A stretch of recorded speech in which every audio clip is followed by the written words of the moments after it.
Thank you very much, Yvette, and thank you for the examples you provided, and also the link which you have made immediately with our two next speakers who are representing two mechanisms of the Council. First of all, let me welcome Mr. Victor Madrigal-Borlos, who is independent expert on sexual orientation and gender identity and chair of, or former chair of the Special Procedure Coordination Committee. Until very recently, you were chair of this body, and you have had a tremendous impact on the work of this committee. Mr. Madrigal-Borlos, it's very often stated in this very room that the special procedure represents the jewel on the crown of the Council. This usually may or may not be accompanied by criticism of the validity of which I do not want to discuss in the context of the discussion, but the agreement seems to be very obvious. The work of special procedures mandate holders is simply irreplaceable. Mr. Madrigal-Borlos, as independent expert and as former chair of this coordinating committee, it would be very much appreciated if you could share with this room example of the activities of special rapporteur, of special mechanism, whatever they were, and to provide us with examples of positive changes that occurs as a result of their action. You have the floor, sir. Muchísimas gracias, señor Tistounet, y por supuesto mi agradecimiento a la presidencia del Consejo por este panel rico, extraordinario en este momento de nuestra historia. Y por supuesto yo querría estar seguro de que voy a poder compartir de una manera justa y apropiada el sentimiento de servicio, de humildad, de verdadero sentido de privilegio que compartimos las 79 personas que somos detentadoras de mandatos creados por el Consejo de Derechos Humanos. Y en este sentido, señor Tistounet, me voy a permitir referirme a la analogía que usted acaba de mencionar. Es frecuente que uno de los muchos apelativos con que se nos conoce es la joya de la corona. Comprendo muy bien la intencionalidad de esa metáfora y la aprecio, pero le confieso que siempre he tenido alguna dificultad con ella, porque las esmeraldas, los rubíes y los diamantes de la corona están usualmente resguardados en torres inaccesibles, custodiadas por guardas de seguridad y son extraídas únicamente en eventos de pompa y circunstancia. Mis colegas y yo hemos fijado la accesibilidad, la proximidad a las personas a las cuales servimos, a los estados a los cuales servimos, a las organizaciones de la sociedad a las cuales servimos, como uno de los valores que queremos servir. Y por lo tanto, yo soy muy parcial a la analogía del hecho de que el Consejo de Derechos Humanos nos confía ser sus ojos y sus oídos, como reporteros que somos de las situaciones concernientes a los derechos humanos. Y efectivamente, creo que la palabra relator, la palabra experto, la palabra grupo nos evoca la idea de que nosotros recabamos evidencia. Recabamos evidencia de la manera en que la violencia, la discriminación, las mecánicas de exclusión y desempoderamiento ocurren en la vida diaria de personas alrededor del planeta. Hablamos, por supuesto, de discriminación histórica a la que han sido sometidas personas, pueblos y comunidades. Hablamos de problemas y problemáticas globales como la tortura o la desaparición forzada, en la cual es parte de la agenda planetaria asegurar erradicación. Y hablamos de significativas áreas de preocupación como el cambio climático y de oportunidad como el mundo de las empresas y los derechos humanos. En esta labor y en nuestra implementación de enfoques basados en la evidencia, nosotros tenemos el privilegio de recabar historias personales que las víctimas de violaciones de derechos humanos nos hacen el honor de compartir con nosotros, frecuentemente en el contexto de gran sufrimiento que han tenido la experiencia personal de pasar. Recogemos también evidencia por parte del activismo y las narrativas de cuestionamiento de sistemas temas existentes y, por supuesto, recabamos también las narrativas institucionales y políticas. Y esa evidencia, ese conocimiento técnico, ese conocimiento de buenas y mejores prácticas fluyen a través de nuestro trabajo, a través del trabajo que realizamos en investigaciones temáticas, en las cuales identificamos temas que constituyen verdaderos bloques de construcción para las narrativas de derechos humanos, fluyen en las comunicaciones individuales en las que procuramos alertar a los estados sobre situaciones que pueden constituir posibles o actuales violaciones de derechos humanos, y fluyen, por supuesto, en nuestro trabajo de visitas a los países. Ustedes sabrán que en este momento hay 128 invitaciones genéricas realizadas, 171 estados de las Naciones Unidas han sido visitados y únicamente 22 estados nunca han recibido una visita de los procedimientos especiales. Estas narrativas, estas historias, esta evidencia también fluye a través del diálogo. El diálogo que se nos manda a realizar con el propósito de transmitir de una manera respetuosa, rica, con base en la evidencia, con contenido, las situaciones y las preocupaciones que hemos constatado en el contexto de nuestro trabajo. En este contexto, señor Tistounet, existen muchísimas historias positivas. Tenemos historias de legislación discriminatoria en su naturaleza que ha sido desmantelada. Tenemos historia de adopción de mecanismos legislativos antidiscriminatorios o conducentes a las temáticas de derechos humanos que han gozado procesos todos de la asesoría de relatoras especiales, de expertas independientes y de miembros de grupos de trabajo.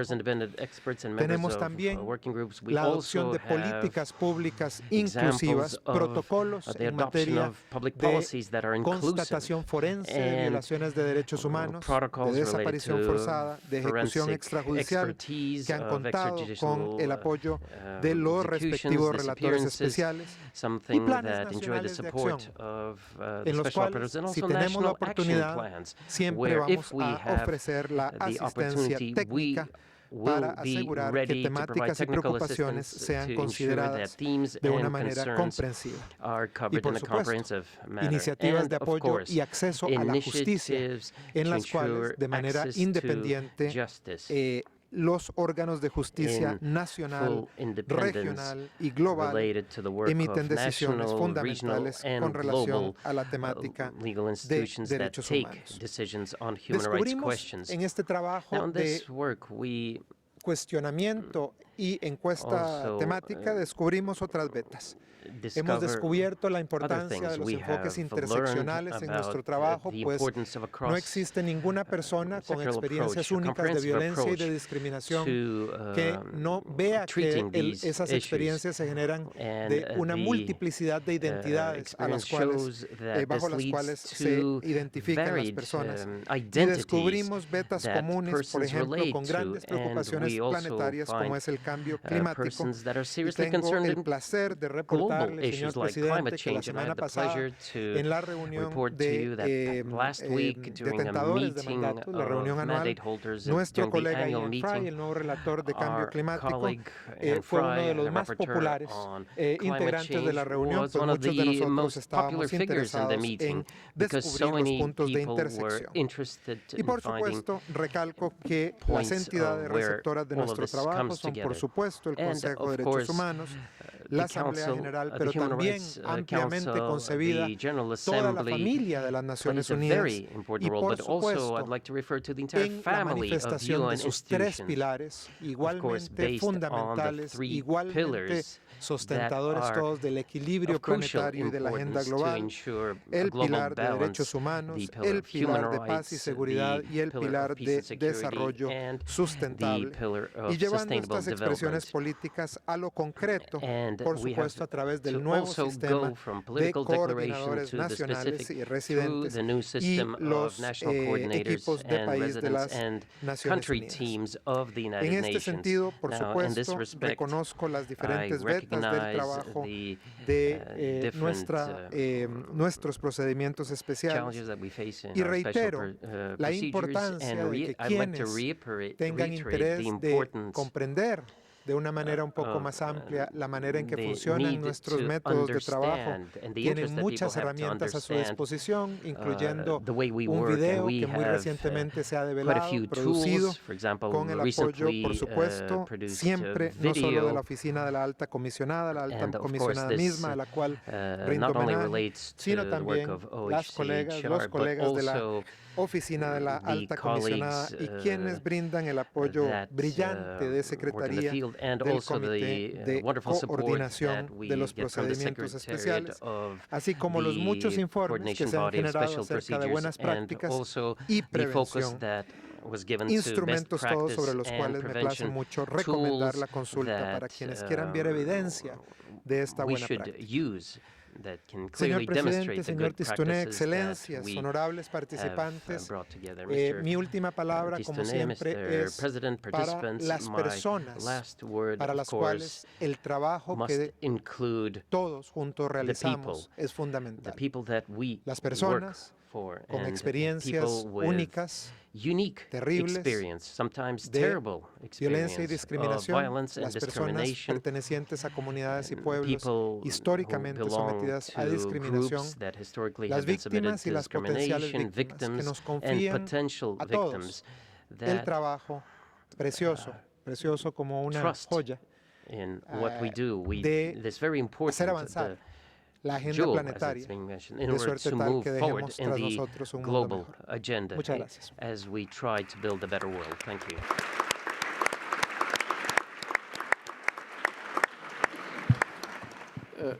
Merci beaucoup, Monsieur Madrigal-Borlos. C'était un très grand plaisir de vous entendre sur ces exemples. Si je permets de réagir sur cette expression de jewel on the crown, and if I can react to this expression, jewel on the crown.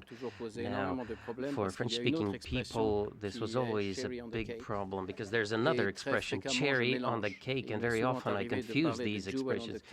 And very often I just say jewel on the cake or cherry on the crown, and my English-speaking colleagues very often mention that this is simply something that should not be said. I'm now turning to Mrs. Mona Mbikai, who is the Executive Director of UPR Info.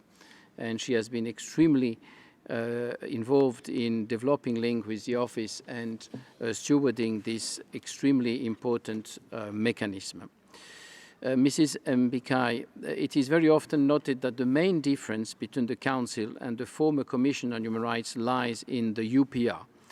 Commonly, the UPR is genuinely applauded by all stakeholders, state and civil society alike, which I would say it is in itself quite a performance. Mrs. Mbikai, as Executive Director of an NGO, which has focused its work in analyzing the UPR, proposing changes, disseminating information about its work, rallying all concerned to the importance of this mechanism, how would you gauge the work of the UPR since its start?